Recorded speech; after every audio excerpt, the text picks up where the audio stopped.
Welcome to the Shreveport Connection with Tommy. This video is on your Smackdown spoilers, as well as your main event action. But first, WWE Developmental Training Staff member Terry Taylor. Happy birthday goes to him. Real name of Paul Warden Taylor III. He turned 59 years old. On Tuesday, he was born August 12th, 1955. Taylor was a successful wrestler and was saddled with the Red Rooster character by WWE. So they pretty much owe him a job for life after that debacle. That being said, he's also worked in the office of WCW and TNA and a longtime friend of Paul Levesque. If you didn't know, you better call me bro, because that's Triple H's real name. Former WWE broadcast team member Jonathan Coachman turned 42 years old. He was born August 12, 1972. Coachman left WWE for a career at ESPN, where he has hosted the Coaching Company show on ESPN Radio. Coachman also appears as an anchor on SportsCenter and ESPN News. Where he reports that he would be returning to WWE in some capacity in addition to working for ESPN, but so far nothing has been made official.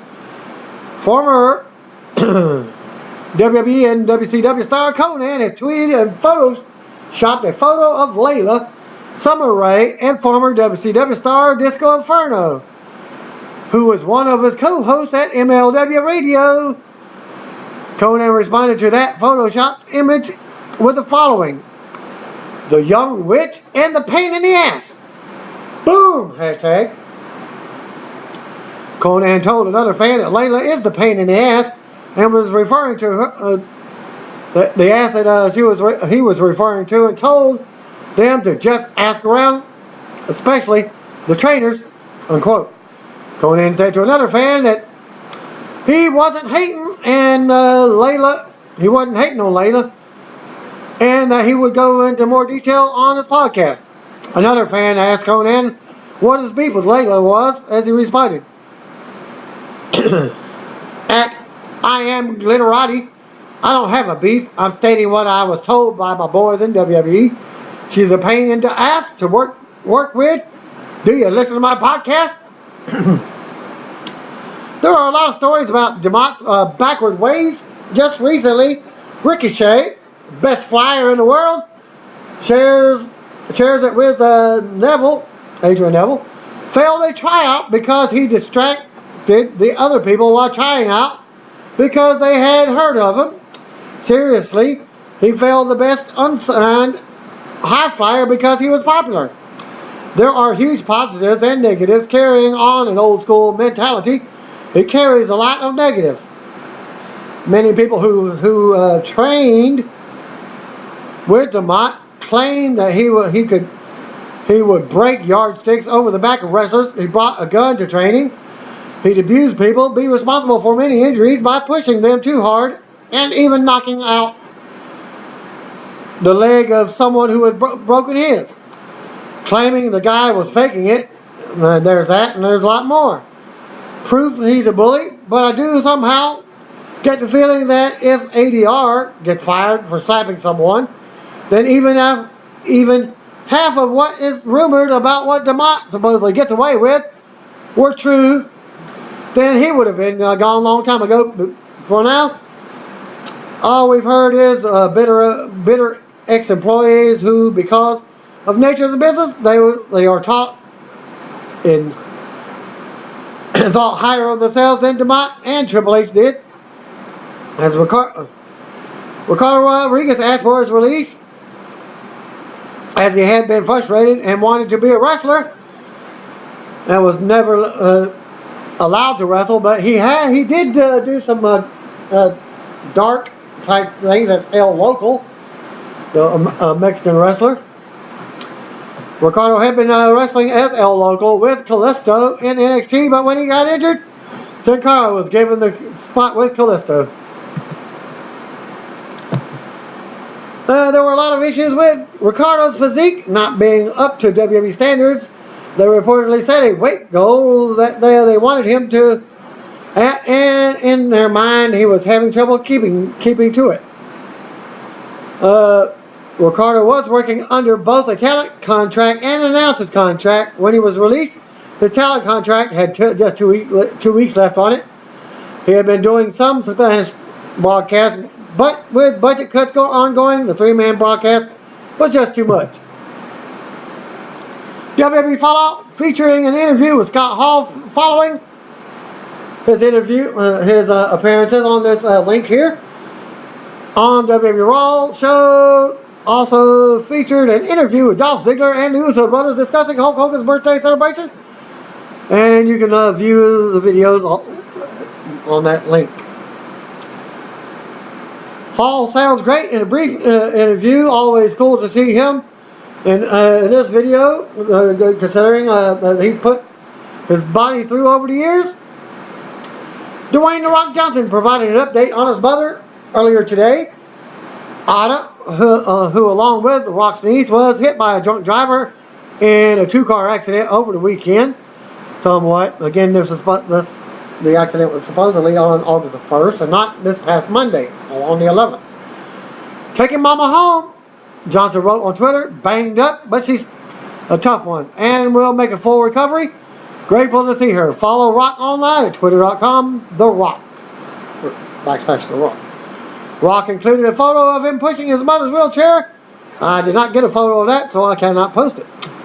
As they left the hospital, I don't know if she even needs a wheelchair, but here's hoping it's merely the usual hospital policy that you're required to be wheeled to your car after the stay in the hospital. It's worth noting that she has a cast on her arm, so it appears she suffered at least a fracture or a broken bone in the accident. If you missed it yesterday, the female driver of the other car was charged with the DUI. That was another update. Well, from the Raw video also. JBL mentioned on Raw that Rusev versus Jack Swagger flag match at SummerSlam could end in submission, but WWE.com's preview for the match notes that the winner will have to capture his opponent's flag. However, a source in WWE noted that the plan may be for whoever gets the pin or submission to have their national anthem played. Okay, well, how can you have a flag match if the object of the match is to get the flag? You can't have a submission in there. Countering each other. So, again, card subject to change. We'll see what happens at SummerSlam. It's likely that they have not made up their minds yet, so, again, card subject to change rules. As WWE announced the signing of Kevin Steen, confirmed to developmental. Steen was interviewed by the WWE website and was asked about what led to his signing. William Regal came to a wrestling show I was taking part in California almost a year ago exactly. I believe it was August the 31st of last year. It was for PWG Pro Wrestling Guerrilla, as Steen said. The match I had had that night, I think I did a lot. I had never met William Regal before.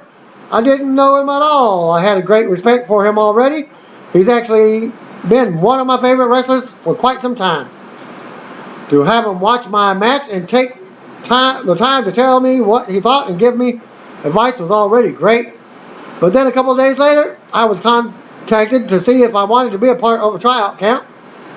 Just to have somebody like William Regal have enough esteem for me to go as far as actually recommended me for a tryout meant a lot. Then I went to the tryout camp and got through it. And what made me stand out were the promos, where we basically had to sell ourselves verbally. That's always been one of my strong suits. The way I talk, what I say, I make it count, and I think that went pretty far in getting me to where I am now. Read the full interview at WWE.com. Steen will be training at the WWE Performance Center on August the 25th. Later this month, he also praised Steve Austin for inspiring him with the praise when they met back in 2005. He also spoke about how his goal in pro wrestling has always been to get to the WWE and some of the NXT wrestlers he knows, including Sami Zayn and a few others that he didn't mention. Thanks to .NET reader Joseph Dominguez for passing along that story. And your main event results from 8-12. Main event opened up with Tom Phillips and Byron Saxton on the boring commentary. You go to the ring, and out comes boring tag on the boring show because of the boring commentary. As we get the tag team champions, the Usos, as they talk about their open challenge and say they want to be known as one of the best damn tag teams in WWE history. But they're using more four-letter words on PGTV. Well, this is the network, so I guess they can use how many ever letter words they want. Well, they plugged the WWE network again for 999. From again, along with the child chanting. And they get ready for the challenge, and out comes Ryback. They come to the ring and accept the challenge. Ryback says playtime is over, and so are they. Rob Van Dam music interrupts Ryback, and he comes to the ring. Ryback calls him a big dummy, and a singlet stealer. Ryback reminds him he needs a partner. RVD introduces his partner, and out comes the United States Champion Sheamus. Sheamus comes out and says there will now be a triple threat for the tag titles, as he quickly leaves. We get a look at Brock Lesnar versus John Cena, and then we get a look at Seth Rollins walking backstage as we go to commercial. So we get the first match, Seth Rollins versus Kofi Kingston. Back from the break, out comes Seth Rollins. Kofi Kingston was out next with his normal gimmick. No mention of the stable with Xavier Woods and Big E Langston. Bell rings and Rollins takes Kofi to the corner. Kofi fights out, runs into a kick. Rollins takes back control and beats Kofi on the mat. Rollins tosses Kofi across the ring and steps on the back of his head. Rollins chokes Kofi on the ropes. Rollins with a neck breaker and a 2 count. Rollins keeps control and beats Kofi back to the mat. Kofi makes a comeback, but Rollins cuts him off again. Rollins ends up pulling Kofi from the apron and slamming him on the barrier. Then we go to commercials. Back from the commercials. Rollins nails a splash before applying a body scissors on the mat. Kofi finally makes another comeback and hits a boom drop. Rollins dodges trouble in paradise. Kofi nails crossbody for a 2 count. Rollins nails him with a cheap shot. Kofi leaps at him, but Rollins drops him face first into the turnbuckle. Rollins gets a 2 count. Kofi counters with a powerbomb and sends Rollins into the corner for a 2 count. Kofi nails the SOS for another 2 count. Rollins comes back, but gets crotched on the top. Rollins blocks the superplex and powerbombs Kofi in the opposite corner. Rollins delivers the curb stop for the win. Renee Young backstage gets an interview with RVD and Sheamus. RVD says that it's been a while since we saw him with some gold. He says Sheamus actually approached him about teaming up. Sheamus says that's true, and it's just made perfect sense to him. We go to commercials and come back to a look at Brie Bella and Stephanie. Tag Team Championship match, triple threat, was out next. Out first was the Tag Team Champions, the Usos. Back to commercial. Back to the break. We get 4 more ring introductions from Eden Styles. That's not Styles anymore. It's Rhodes, Cody Rhodes' wife. Ryback starts things off with Jimmy Uso. Ryback takes Uso down and slaps him in the back of the head. Uso fires back with a huge right hand and then another. Ryback comes back, runs into a kick. Usos with a 1 count. Jay tags in for some double teaming. Ryback tags Sheamus in. Sheamus decks him on the way in. Sheamus goes at it with Uso. Uso gets a roll up for a 2. Ryback takes himself in off of Uso and unloads on Sheamus. RVD tags himself in. Sheamus hits the rolling senton on Ryback. And RVD follows with Rolling Thunder for a 2 count. Fans chant for RVD. He knocks Axel off the apron. RVD leaps on the floor, taking out Ryback and Axel as we go for another commercial on the internet. Back from the break, and Ryback is going at it with Sheamus. Axel tags in and keeps the attack on Sheamus as Ryback comes back in. Hits a big spine buster for a 2 count. RVD ends up Coming in and unloading on Axel, RVD misses the crossbody, but one of the Usos tags himself in. Uso hits a crossbody and 2 count on Axel. Also unloads on Axel.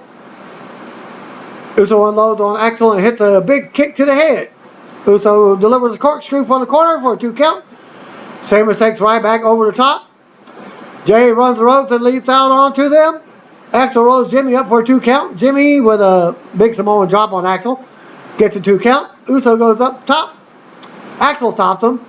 Axel tags himself in and takes out. Axel with a thrust kick. RVD with a close 2 count. Sheamus hits right back with a brogue kick. Jay sends Sheamus out. Axel with a knee to Jay and to send him to the floor. RVD then took out Axel. RVD and Axel fought to the top rope. RVD nails frog splash, but Jimmy tags himself in off of Axel. Jimmy hits the splash on RVD for the win and keep the titles. After the match, the Usos shake hands with Sheamus and RVD before celebrating as main event goes off the air. 2 reports for Smackdown. First one, Tim Cooley and Lawrence were at Smackdown tapings from Seattle, Washington, and sending the following combined report. Well, the dark match. Here's where I got confused with 2 different reports. Fandango defeated Big E. This match was taped prior to the main event. The crowd was pretty much into Big E. The entire top tier of the building was tarp. It should have been Fandango lost to Big E. The second report will show it. Match number 2, Adam Rose defeated Xavier Woods. Rose hit his finisher to win. Woods was down for a while after the match as it looked like he was dropped on his head. The ref tended to him for several minutes while the Rosebuds went back up the ramp. And for your first report of SmackDown, The Miz entered the ring to start off Miz TV for SmackDown. Roman Reigns was the guest. Miz said that he was going to mentor younger stars. He would ask Reigns questions and then cut him off before he could answer. Eventually, Reigns punched Miz in the face and knocked him out of the ring. Reigns said he respected Randy Orton, but would beat him at SummerSlam. Miz entered back in the ring for Miz TV again. It was the guest. Miz said that he was going to mentor young stars. Well, this was reported twice. Unless they did it. It was typed in there twice, so I copied it twice. I'll skip the rest of it. Match number 1, Dean Ambrose defeated Cesaro. Well, here's how it happened. Ambrose won with dirty deeds. Pretty good match that drew a loud "This is awesome" chant. Seth Rollins came out and spoke about his lumberjack match, or their lumberjack match, and he said that he is the future and he is better than everyone. And came down on Ambrose and said he was never his friend. And another $9.99 chant broke out when they took a break for a commercial. Then the fans humored themselves with Seahawks chants. Backstage, Kane set up the Miz versus Roman Reigns for later in the show. Now that was great thinking, Kane. Dolph Ziggler defeated Titus O'Neil with Heath Slater in the corner. And Ziggler won with a zigzag. Mark Henry defeated Luke Harper by disqualification. Eric Rowan interfered for the DQ. Kane came out and turned it into a tag match with Harper and Rowan versus Henry and Big Show. Alright, well, Big Show and Mark Henry defeated Luke Harper and Eric Rowan. Henry was holding Rowan when Big Show hit the knockout punch, which was followed by Henry's World's Strongest Slam. Eva Marie then defeated AJ Lee by count out. Paige attacked Lee to cause the count out. Lee tried to get back inside the ring, but she couldn't by the 10 count. Paige kicked her from behind and hit her with a Paige Turner. And your 6th match of SmackDown, Swagger versus defeated Bo Dallas. Swagger won pretty quickly with a Patriot Lock by submission. As Rusev and Lana came out, Lana delivered a standard promo about Vladimir Putin. Then there was a stare down. Bo Dallas cut a funny promo about trying to reach the rope, and the referee confusing that with the tapping out. He said Rusev would crush Swagger at SummerSlam.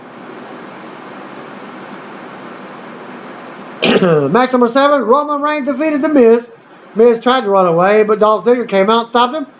Rollins hit the Superman punch outside the ring, then speared Miz inside the ring and pinned him to win the match. Rowan then worked the crowd for a while, and it appeared that they had entered the dark match territory while the whole Wyatt family came out. Kane and Seth Rollins followed to teach a lesson. Sheamus and Dean Ambrose also came to the rescue of Reigns. There was a big brawl in the ring. Sheamus nailed the bro kick all around, and then Reigns hit Superman punches all around, and then chased all the heels off.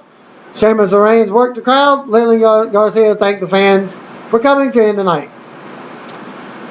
Okay, we got report number 2, dark match before before the main event broadcast. In Seattle, saw Big E got babyface Pop come out by himself. On a related note, Kofi Kingston worked tonight's main event. Also, lost the match to Seth Rollins. There was no mention of the stable with Big E and Xavier Woods. And Kofi was back to his normal gimmick going into tonight's taping. It was reported that from F4W Online that if the stable wasn't mentioned tonight, then it was to be considered officially dropped. Adam Rose defeated Xavier Woods in a dark match before Smackdown tapings. Like Big E and Kofi, Xavier was back to his former gimmick. Thanks to Jerry Bowling for the following WWE Smackdown spoilers for tonight's taping in Seattle that air on August 15th. SmackDown kicked off with The Miz calling Roman Reigns out for Miz TV. Reigns got pretty big reaction. Miz kept interrupting Reigns, so Reigns decked him with a shot to the mouth. Reigns cut a promo on beating Randy Orton at SummerSlam, and that got a big pop.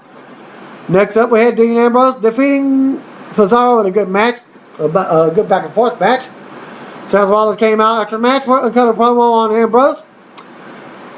Reigns versus The Miz was announced for later. Dolph Ziggler defeated Titus O'Neil. Mark Henry defeated Luke Harper by disqualification when Eric Rowan interfered. Kane came out and made the tag match when Henry and Big Show defeated Rowan and Harper in a good tag match. They got a good pop after the win. Eva Marie defeated AJ by countout. When AJ chased Paige, who was taunting her, Paige ends up beating AJ down in the ring and skipped away. And then Jack Swagger squashed Bo Dallas. Lana and Rusev came out after the match to a huge heat and USA chants.